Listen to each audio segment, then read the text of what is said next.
This is the IELTS Listening Test. You will hear a number of different recordings and you will have to answer questions on what you hear. There will be time for you to read the instructions and questions, and you will have a chance to check your work. All the recordings will be played once only. The test is in 4 parts. At the end of the test, you will be given 10 minutes to transfer your answers to the answer sheet. Now turn to Part 1. Part 1. You will hear a telephone conversation between a hotel receptionist and a caller making a reservation. Seconds to look at questions 1 to 7.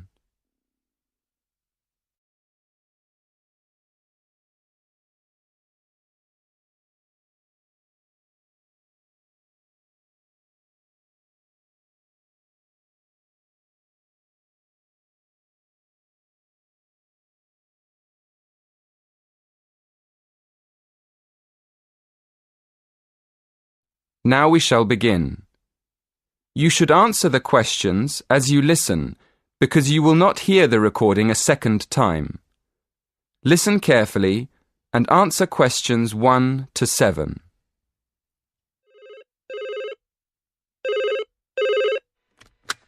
Silver Tulip Hotel, good afternoon. How can I help you? Yes. Good afternoon. I'd like to book a room for next Friday. Certainly, sir. How many nights will you be staying? Just one, please. And would you like a single or double room? A double room, please. A double room. And would you like twin beds or a king-size bed? A king-sized bed, please. Let me see. Yes, we do have a double room available for next Friday. Would you like me to book it for you? Yes, please. Could I have your name, please? Yes, it's Edward Francis. Is that Frances? No, it's Francis.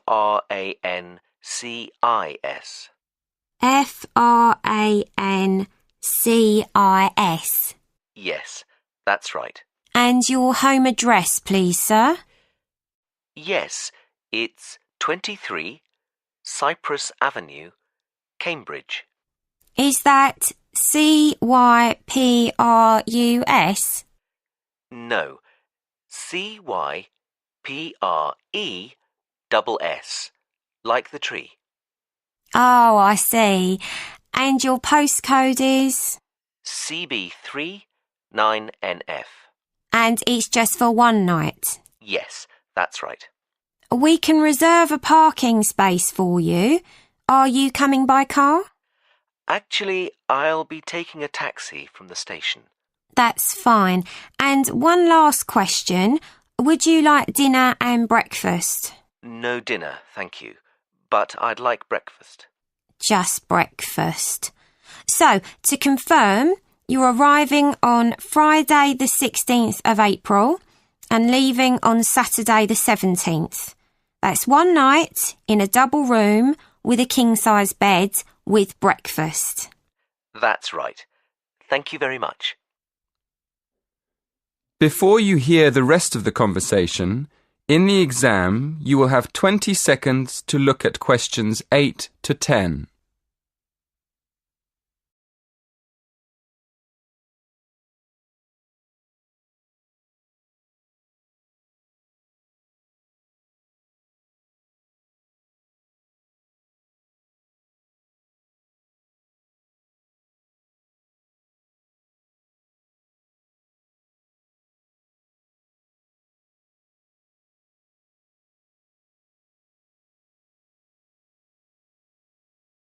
Now listen carefully and answer questions 8 to 10.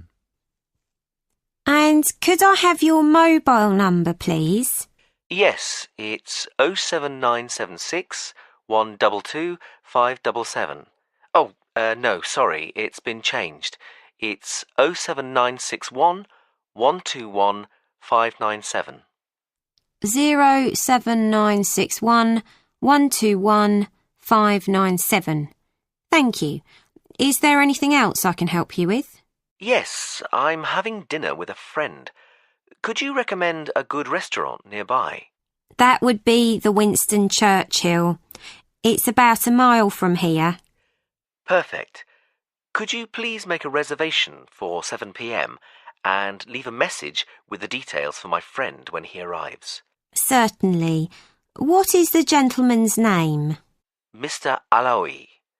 That's Alaoui. No problem. We look forward to seeing you next week.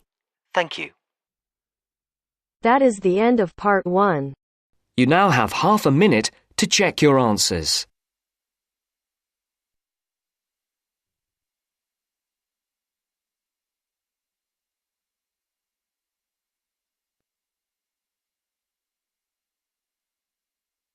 Now turns to part 2.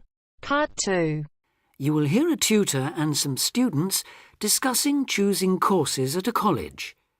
First, look at questions 11 to 14.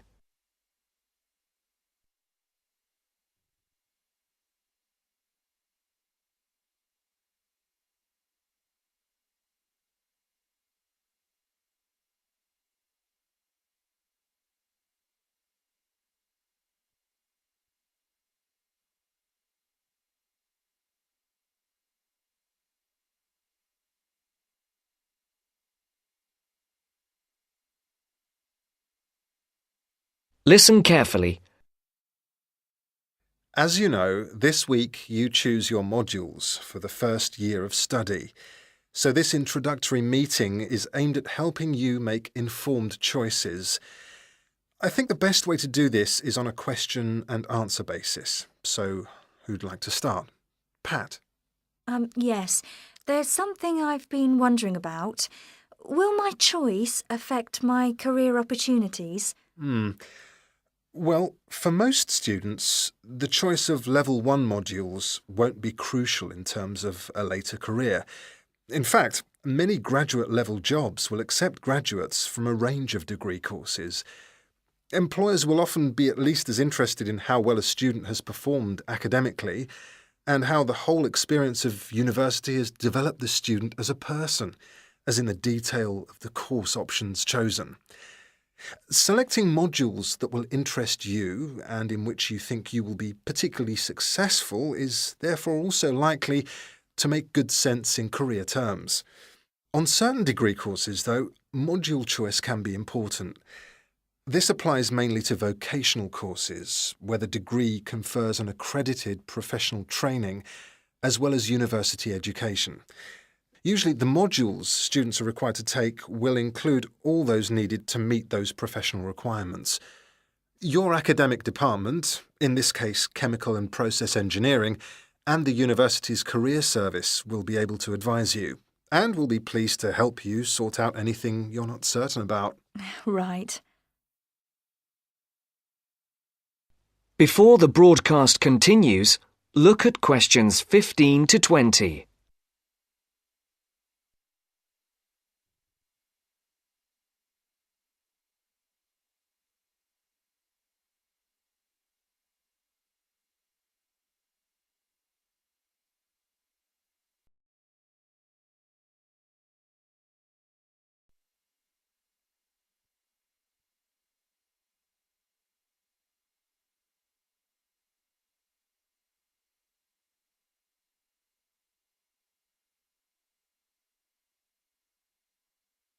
You will now listen to the second part of the talk. I'd like to ask a few things about the Applied Chemical Engineering module. Fine. What would you like to know? Well, apart from the work on practical engineering, what other topics are covered? Some that might surprise you. One that students always seem to like includes interviewing techniques, presentation skills, and producing written reports. They sound interesting. How are they taught? Through lectures, practical classes, and personal tutorials. Applied chemical engineering lasts all year, of course, so there's plenty of time. And what about assessment? Through project work, usually, or dissertation. Not exams as such. Is that the same for the information technology part of the module? Yes, things like word processing and learning to create spreadsheets are tested in a similar way on this module. That's not the case in some other modules, is it? No, it isn't. Are you thinking of any in particular? Yes, I'm considering doing fluid mechanics. Ah. The work on flow analysis looks interesting and I like the look of some of the other topics too. So, how is that module tested? That's one of those which still uses written exams. The sit-down formal type, I'm afraid. Oh, that doesn't matter. I quite like that kind, as it happens. Pat, you've got a question. Yes. I was wondering about Science 1 in chemical engineering. How is that organised? It's a bit different from other modules, isn't it? Yes, it aims to give the necessary basis of physics and biology for those students who haven't studied the relevant subjects at A-level or equivalent. In practice, it means that students who have already studied physics are excused the physics lectures, while those who've done biology are exempt from attending the biology lectures. In the second part of the module, you're assessed on your project work in one of those subjects. And does the teaching approach differ too? Yes, particularly in one respect. You're encouraged to learn by working out the solutions to problems for yourself. I like the sound of that. OK. Anything else? Yes, I believe it's possible to do a modern language as part of the course. Can you tell me a bit about the Spanish 1A module? Certainly. The main emphasis in 1A is on understanding and speaking, but students also learn to carry out some straightforward reading and writing tasks. Basic aspects of grammar are also introduced and practiced. The module comprises 36 hours of class contact, mainly in tutorial groups of 16 to 20, and students are expected to do approximately 64 hours of private study. It sounds interesting. I did some Spanish at the Cervantes Institute last year. Passed an exam, in fact. Ah, I'm afraid that means you can't do 1A. Oh. The regulations say this module may not be taken by students with a qualification in Spanish, though you could do 1B. That is the end of part 2. You now have half a minute to check your answers.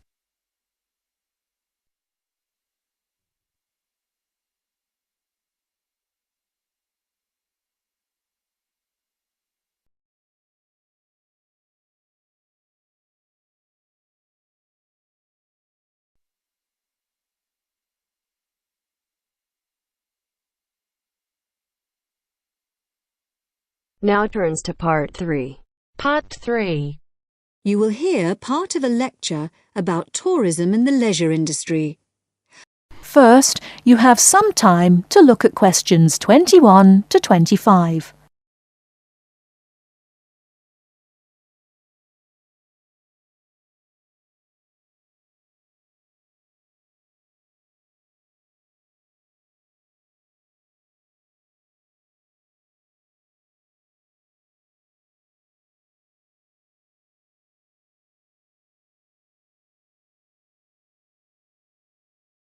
Now listen carefully and answer questions 21 to 25. In today's lecture, we'll begin with an overview of the impact of tourism on the societies and cultures of the host area. Then we'll look at some case studies. One model for the socio-cultural impact of tourism has been provided by Doxy. You'll find a reference in your reading list. He called his model the Iridex. That's a contraction of Irritation Index, and it attempts to show how the attitudes of local people to tourists and tourism change over the years. Doxy identifies 4 stages. He calls the first stage euphoria, happiness, because initially the tourists are regarded as a novelty. And because of this, they're welcomed by everyone in the host area. But as well as that, there's another reason for the people in the host community to welcome tourists. Local people realise that tourism brings scope for economic benefits. As tourist development begins to increase, however, local interest in the visitors becomes sectionalised. That means that some sections of the local population become involved with tourists, while others don't. And it is increasingly the case that commercial rather than social factors are influencing relationships between tourists and the host community. People are less interested in the tourists for their own sake. Doxy calls this stage apathy. If development continues to increase, apathy may change to annoyance. What's causing this? Well, development of the tourist area may start to spiral up out of control, and this is often accompanied by congestion, which is going to make life difficult for local people.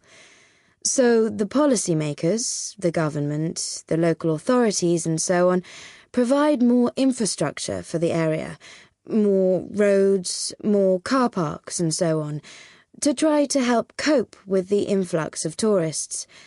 But the lives of the local people are made increasingly difficult, and in the final stage of the model, annoyance has turned to antagonism and open hostility to the tourists. And now, all the detrimental changes to lifestyles in the host area are, fairly or unfairly, seen as due to the tourists.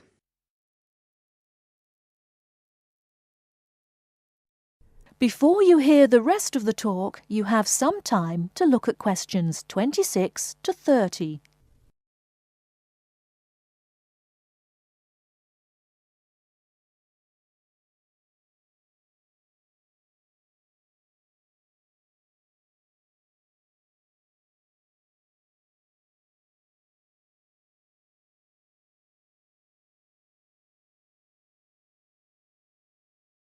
Now listen and answer questions 26 to 30. Well, this sort of pathway is certainly a fairly good reflection of what happens in some tourist destinations. But Doxy's model has drawn a number of criticisms. The most significant is that it suggests a very negative attitude to the socio-cultural effects of tourism. The fact that the model is unidirectional, that it only works in one direction, seems to suggest that decline in the host-visitor relationship is inevitable. Now, in practice, fortunately, things aren't always quite like that. If you look at real situations, you'll see that the relationships between local people and tourists are rather more complicated and prone to greater variation than this model suggests. So the model is really rather oversimplified. In fact, studies have highlighted quite a few positive effects of tourism. For example, Doxy's model doesn't look at the effects on the tourists themselves. They may well benefit from increased understanding of the host society and culture. Then, traditional crafts in the host area may be revitalised because tourism provides new markets, such as the souvenir trade, for example. So, instead of these traditional skills being lost, local people are encouraged to develop them. There may also be more long-lasting changes, which actually lead to the empowerment of both groups and individuals in the host area. For example, tourism creates openings for employment for women, and through giving them a chance to have a personal income, it allows them to become more independent. In addition, because tourism tends to work through a very few languages that have worldwide usage, those working in the tourist industry may be encouraged to acquire new languages, and this will empower them through providing wider access to globalised media and improving their job prospects in a wider context. Right, now we'll take a short break there, and then we'll look at a couple of case studies and see how far the points we've discussed so far apply to them. That is the end of part 3. You now have half a minute to check your answers.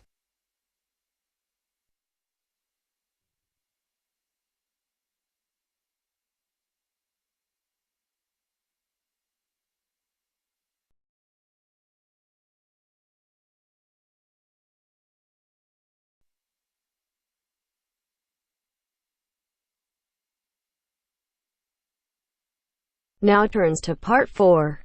Part 4. You will now hear a speaker talking about student loans. First, you have some time to look at questions 31 to 40.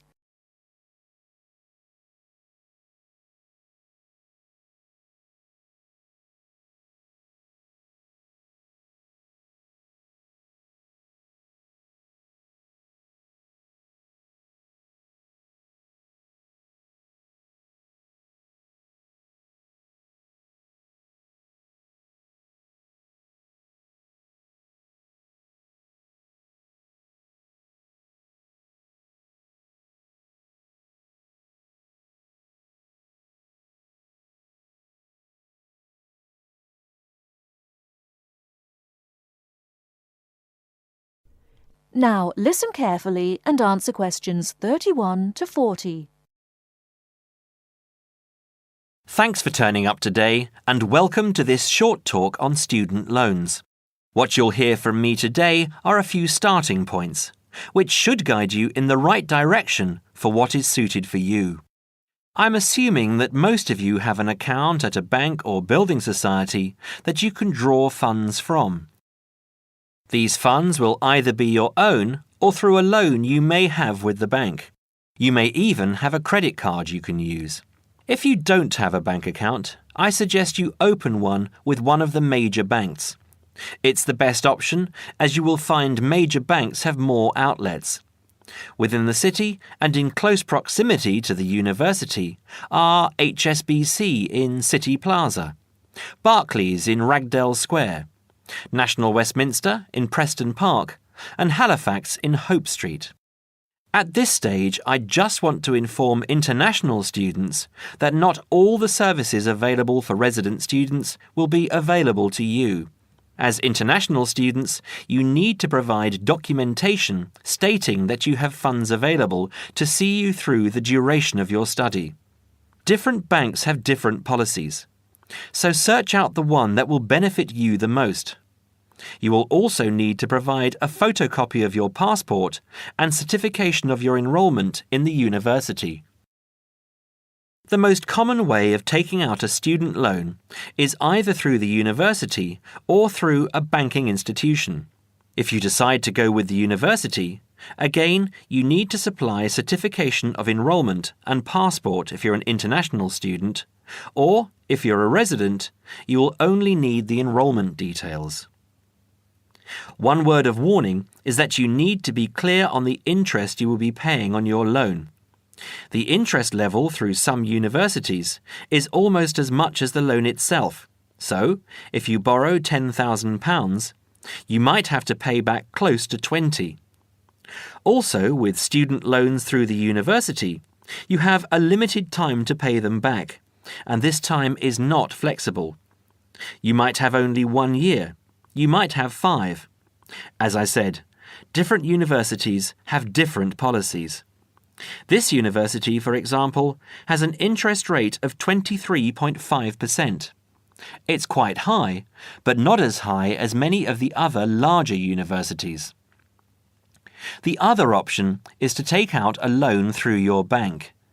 You will find that most banks will have lower interest rates than the university.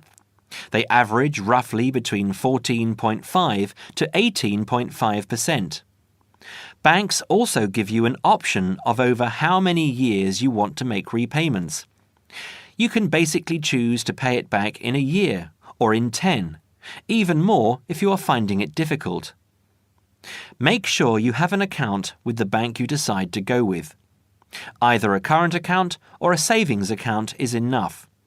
With either of these accounts, you can use your card to make withdrawals and deposits from automatic teller machines at any time, and make payments over the internet if you choose.